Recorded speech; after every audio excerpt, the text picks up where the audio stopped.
Hello and welcome to this session on Introduction to Management. In this video, we'll be learning to understand the term management, the levels of management, the functions of management, and the management skills. Let's start with the management. The term management is defined as the process of getting things done effectively and efficiently through and with the people. To understand the concept better, let's talk about what efficiency and effectiveness actually mean. Efficiency and effectiveness basically deals with how we do certain activities. Efficiency refers to achieving the maximum output with the minimum input. It is related to doing things right and focuses on the process so as to minimize the wastage and cost. On the other hand, effectiveness refers to completing the tasks correctly so as to attain organizational goals. It is related to doing things right and focuses on goal attainment. However, the management should strive for both efficiency and effectiveness for the success of the organization. Moving on, we will now learn about the levels of management.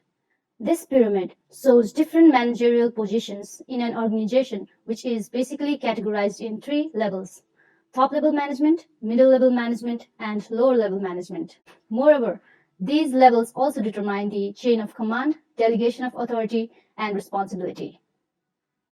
Firstly, we'll talk about the top-level management, which is at the top of the pyramid. Top-level management is involved in setting organizational goals, overall strategies, and laying down policies for the smooth functioning of the organization. They are the ones who represent the organization and hold superior positions like chairman, CEO, managing director, president, vice president, and so on. Similarly, the middle portion of the pyramid consists of middle-level management, who is responsible for interpreting the organizational goals, strategies, and policies made by the top-level management to the lower-level management. Positions like department heads, assistant managers, and divisional heads fall in this category. Finally, at the bottom of the pyramid, we have lower-level management, who is involved in supervising the day-to-day activities and ensuring the work is completed properly on time. The positions which falls in this level includes supervisors, team leaders, foremen, and so on. Now, we move on to the functions of management. Management functions involve planning, organizing, leading, and controlling. Let's discuss each function in detail. Planning is one of the crucial functions of management. It involves setting organizational goals and forming strategies, plans, policies in order to achieve those organizational goals. The management makes prior decisions on what to do, how to do, when to do, and who is going to do it.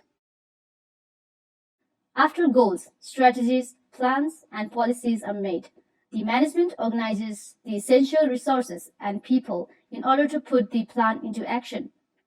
This is where the organization function comes in.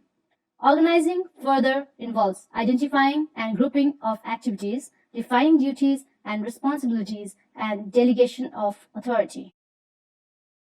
Once the goals have been set and tasks have been assigned, the management directs and coordinates the people involved, which falls under the leading functions of management. Leading involves guiding, supervising, motivating the subordinates, selecting the most effective communication channels, and resolving conflicts in the organization. Lastly, an effective management requires proper controlling.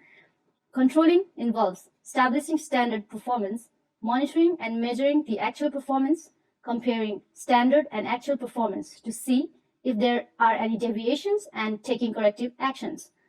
It also helps in providing feedback to enhance the performance in future. We will now learn about the management skills required for the successful operation of the organization. Management skills are the knowledge and ability of individuals required to accomplish specific management activities or tasks. These skills could be developed through education or personal experiences. According to Robert L. Karst, a social psychologist, there are 3 management skills that are essential at different levels of organization. They are conceptual skills, human skills, and technical skills. In the figure, we can see that different colors are used for different types of skills. They occupy certain space in each level of management, which signifies the degree to which certain skill is used at that particular level. Hence, we can infer that management needs to possess all three skills at every level. Now, let's talk about the three skills in detail. Conceptual skills mainly deal with the ability to formulate ideas and concepts. In addition to this, it also involves the ability to identify and analyze a problem and discover creative solutions. This skill is vital for top-level management. One of the good examples of conceptual skills is the implementation of virtual try-on feature by the company L'Oreal on its website. This feature allows customers to try on different hair colors and cosmetics before making a purchase decision. This concept was implemented by the company to make the purchase decision of customers easier in a world where they have a number of options to choose from.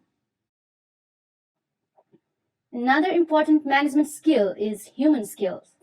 The skill involves the ability to interact and work effectively with people by understanding their perspectives and motivating them to accomplish the organizational goals.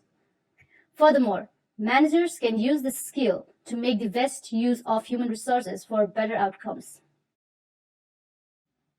Last but not the least, technical skill is related to ability and knowledge to employ different work-related techniques in our specific job. It is not only related to skills like operating machines and software, production tools, and pieces of equipment, but skills related to boost sales, design and market different type of products and services also falls under this skill. A good example of technical skill can be a person's ability to use his Photoshop skills and knowledge while working in a product development team. So, this brings us to the end of this session. Now, let's summarize what we have discussed today. We have learned that the term management refers to the process of getting things done effectively and efficiently through and with the people, where efficiency and effectiveness is related to how activities are done. Further, we have learned that management functions involve planning, organizing, leading, and controlling. Lastly, we also talked about prominent management skills, which include conceptual skills, human skills, and technical skills. That's all for today. I hope you enjoyed the lesson. Thank you for your time, and we will see you in our next session.